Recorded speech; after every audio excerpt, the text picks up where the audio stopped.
Steve, let me start with you. There were so many questions about both fighters coming into this thing because of what was at stake. Considering how this fight finished, what's your takeaway? My takeaway is that Conor McGregor, the best of his career, is over. It's over.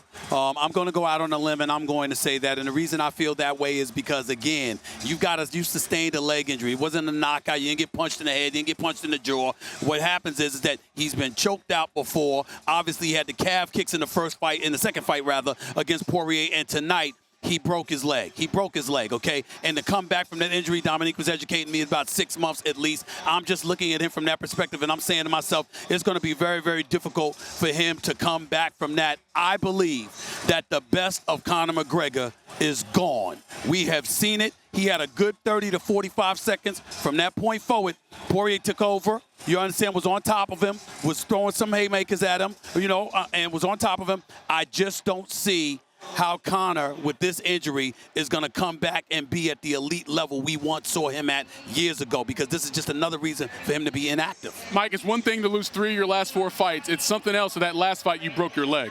Yeah, absolutely. And to be finished in 3 of those last 4, as Stephen just said, the best days are definitely behind him. Listen, he had an amazing career. He was a 2-weight division champion, something that was never done before. But what we're seeing right now, yeah, of course, that's not in any way, shape or form the Conor McGregor that resembled it in 2014, the guy that we saw, the guy that took over the sport. He's gone. He's dead. Listen, like it or not, he was finished tonight, okay? He checked a leg kick, his leg fractured, and besides that, he was getting dominated for the entire round. He was taken down. He didn't have very good defense on the floor. He ate a lot of elbows. Listen, the man's done amazing things in the sport, but his time in the sun, I believe, is over. Dominick? When I look at the fight, it's obvious. He lost that fight, as Bisping said. You can't go into these fights healthy, leave with the broken leg, and say that I broke my own leg. That happened because you were fighting the man, trying to punch him, and you fell back on your leg.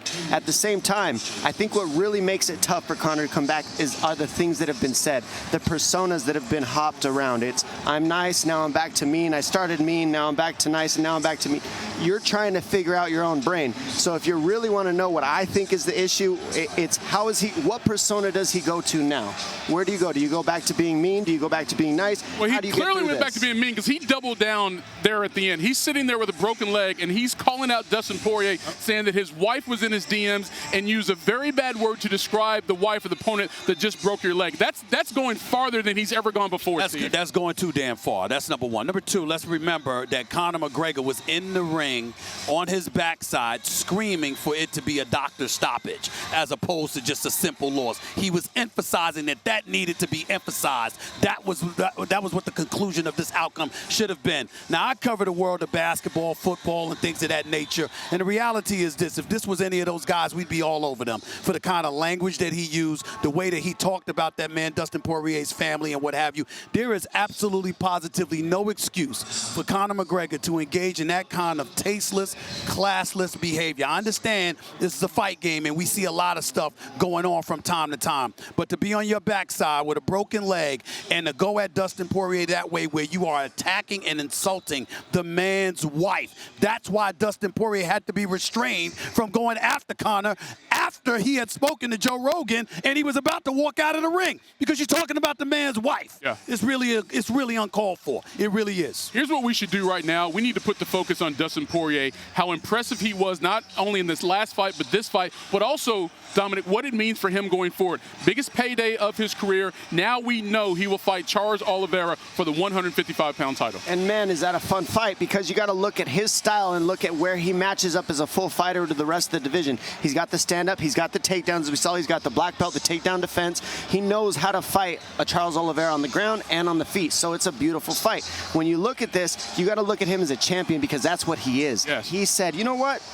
I'll give up the belt to make a couple $1 million and knock out somebody that I don't like. Let's go for it. He did it. Who wouldn't do that? So he is the champion. He proved it. And it wasn't easy, because you are facing a ready Conor McGregor, and he did it, and he finished him, and he beat him. And listen, this sport, the slogan is as real as it gets. And we know that Conor coming into this one was like, oh, you shoot, submissions don't matter. He was telling you the only thing that matters is a knockout, okay? If that was a street fight tonight, this is supposed to replicate, Dustin Poirier would have tap danced on his head. That was a TKO. That was a finish. Conor McGregor lost. Dustin Poirier won. He's now going to fight Charles Oliveira. That's an incredible fight. And you're right, though. We do need to talk about Dustin more than Conor. Dustin's special. Dustin's special. He's got special skills. Now he's 12-2 in his last 14th fight, and he's beat some pretty notable people. So he deserves a lot of credit for that. But I want to piggyback off of what you just brought up about what Conor McGregor said to me when I interviewed him earlier this week. In his mind, if you don't knock him out, he didn't lose. So guess what? You could almost engage in reverse psychology because he didn't lose in his mind because he hasn't been knocked out. That means he doesn't mind coming to the octagon and walking out with a loss. Because in his eyes, if you didn't KO him, he's all right. Well, first of all, you got to decide as MMA fans and MMA experts whether that's good enough or not. Me, a loss is a loss. Well, first of all, when they mount. Let me tell you, Stephen, he ain't walking anywhere, let alone out of the octagon. That's a fact. But you're right. Listen, the reality is for Conor, right, because he is, just like Sean O'Malley when he lost to Chito Oliveira, he is going to be in denial. He's going to say, I wasn't finished. I hurt my leg. And I get it. As an athlete, as a fighter, as someone that wants to be the best in the world, you do look for these things. You grasp for them to try and explain why you lost. And listen, I'm telling you, it's a pretty good excuse. My leg snapped. I stepped back. Right. My ankle rolled. All the rest of it. It is feasible. And a lot of Conor McGregor fans out there will buy that narrative.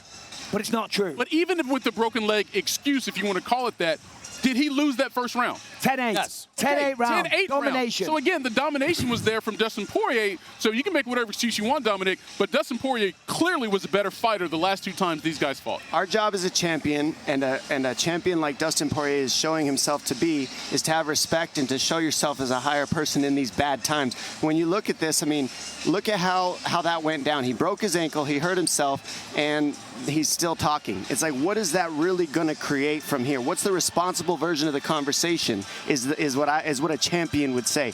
I broke my own ankle by not making the right moves.